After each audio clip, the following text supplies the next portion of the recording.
आपने आज उन जीवित देवताओं को देखा है, उन जीवित देवताओं को देखा है। और मैं अभिभूत हूं, मैं सचमुच, मैं अपने जीवन में किसी कवि सम्मेलन में कभी नहीं रोया।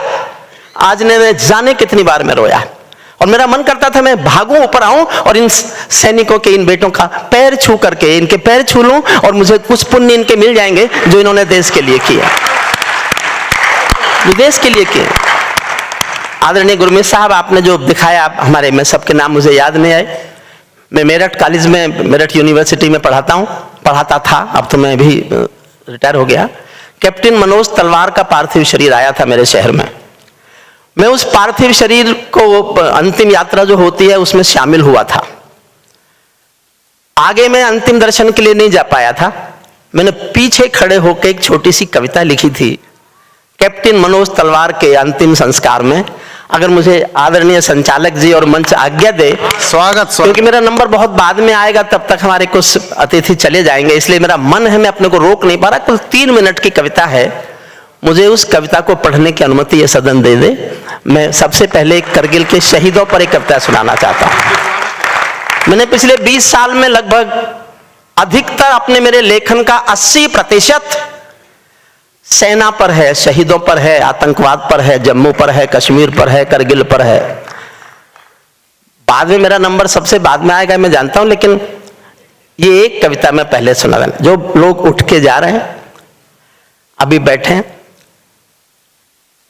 मैंने एक कविता में तो गुस्से में यहां तक लिख दिया था, इससे कड़ी बात कोई नेता को कह नहीं सकता। और मैंने इतनी चालाकी से कही कि नेता की समझ में आए नहीं और समझ में आए तो इतनी देर में आए जितनी देर में मैं वहां से निकल जाऊं। मैंने लिखा था, सैनिक अपने प्राण गंवाकर देश बड़ा कर जाते हैं। सैनिक अपने प्राण गंवाकर, देखिए मैंने कितनी सख्त बात कही है, सोचना नेताओं पर इससे सख्त कोई बोल नहीं सकता। सैनिक अपने प्राण गंवाकर देश बड़ा कर जाते हैं, बलिदानों की बुनियादों पर राष्ट्र खड़ा कर जाते हैं। जिनको मां के बलिदानी बेटों से प्यार नहीं होगा, उन्हें तिरंगे को लहराने का अधिकार नहीं होगा। उन्हें तिरंगे को लहराने का अधिकार। जिंदाबाद। ये हैं वो लोग, ये हैं वो देवता, ये हैं वो रक्षक, ये हैं वो वर्दियां, ये हैं वो सैनिकों की आवाजें, सैनिकों के हौसले, जिनके कारण इस देश में सब त्योहार मन रहे हैं, हम सब लोग आराम है, हिंदुस्तान आजाद है। ये महसूस कराने का दम केवल भारत के सैनिक पर है, इसके सिवा किसी पर नहीं, किसी पर नहीं। मेरा एक दोस्त है अशोक चारण, उसने एक बात बताई, आप अरबपति हो, खरबपति हो, करोड़पति हो, टाटा जी हो, बिरला जी हो, अडानी जी हो, आप किसी को नौकरी के लिए बुलाइए और उससे कहिए मैं तुमको तनख्वाह दूंगा 1 लाख रुपया, 2 लाख रुपया, 5 लाख रुपया, 10 लाख रुपया, लेकिन तुमको मेरे लिए मरना पड़ेगा। एक व्यक्ति नहीं मिल सकता इस बात पर किसी भी अमीर से अमीर आदमी के लिए जो ये कह दे कि मैं तुम्हारे लिए मर सकता हूं। केवल सैनिक है, जानता है वो देश के लिए मरेगा, फिर भी छोटे से पैसे की नौकरी करने के लिए तैयार हो जाता है। महावीर इंटरनेशनल ने हमको जो दृश्य यहां दिखाया, मैं आपसे अनुरोध करूंगा, आपके पूरे देश में ब्रांच हैं, ये बड़ा काम होगा इस देश की जनता पर, देश की राजनीति पर, देश के प्रदूषण पर बहुत बड़ा काम होगा। ऐसे कार्यक्रम कीजिए और इनकी मेहरबानी मांगिए कि आपको उपस्थिति देकर ये जनता के सामने खड़े होकर ये दिखा दे कि शहीद जिंदा भी होते हैं। जो जिंदा शहीद हैं उन्हीं के कारण हम लोग आज जिंदा हैं। 3 मिनट की एक कविता पढ़ना चाहता हूं, सबको समर्पित करता हूं।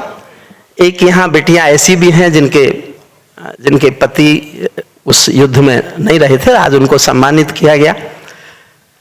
जब उनको हम देख रहे थे, मैंने जो मुझ पर भी गुजरी, मैंने उस अंतिम यात्रा में पीछे खड़े होकर गीली आंखों से एक छोटी सी कविता लिखी है, सुन लीजिएगा।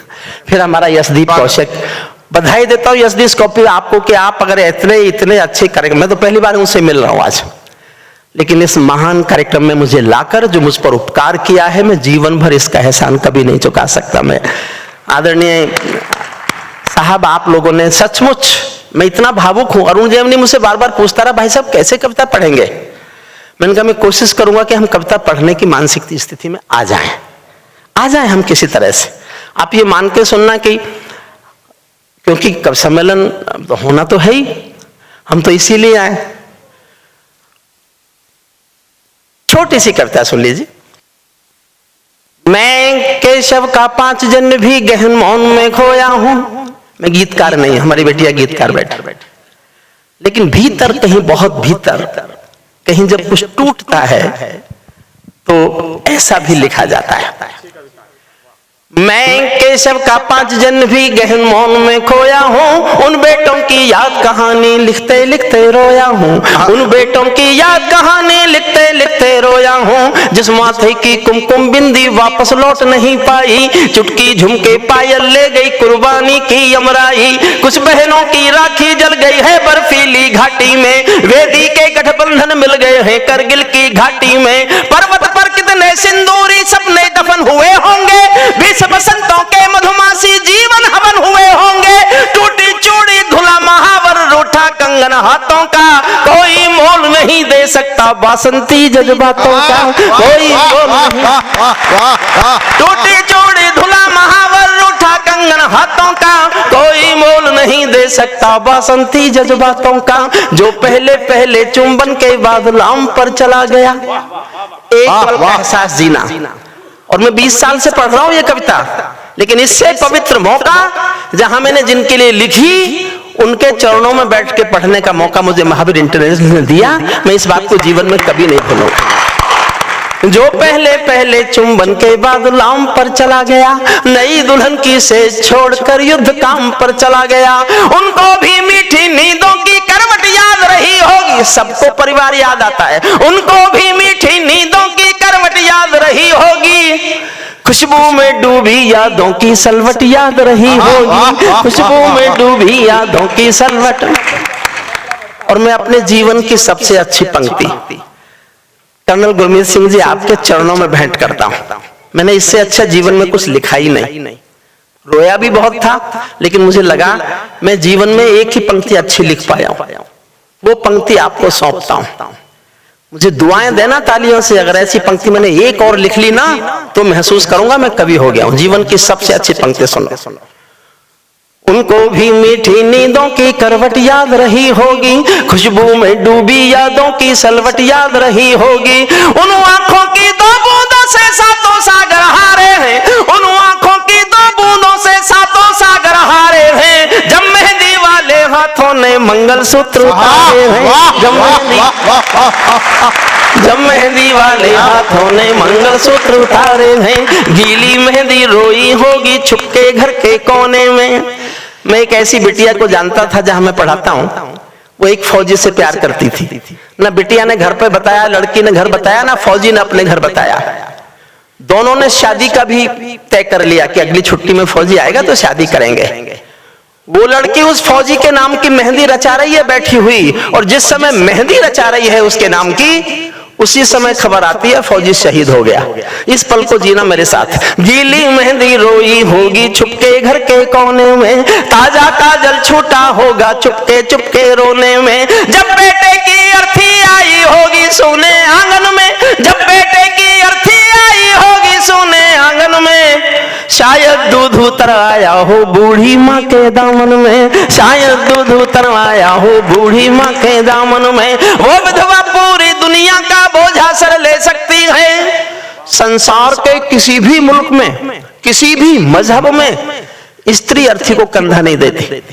करगिल के युद्ध में एक बेटा शहीद हुआ था, वीरेंद्र सिंह। भरतपुर के पास एक गांव है अजान। जब सेना के लोग उसका पार्थिव शरीर लेकर आए तो उसकी पत्नी गायत्री देवी नाम है उनका, उन्होंने अफसरों की मर्जी के खिलाफ, गांव के लोगों की मर्जी के खिलाफ शादी के दिन के कपड़े पहने और शमशान घाट तक अपने पति की अर्थी को कंधा दिया। ये दुनिया की पहली घटना थी जब कोई औरत अर्थी को, उसके बाद तो काफी घटनाएं घटी, लेकिन पहली घटना थी ये। मैंने इस पर एक लाइन लिखी है, आपका मन मांगती है, समर्थन मांगते सदन का सुनना।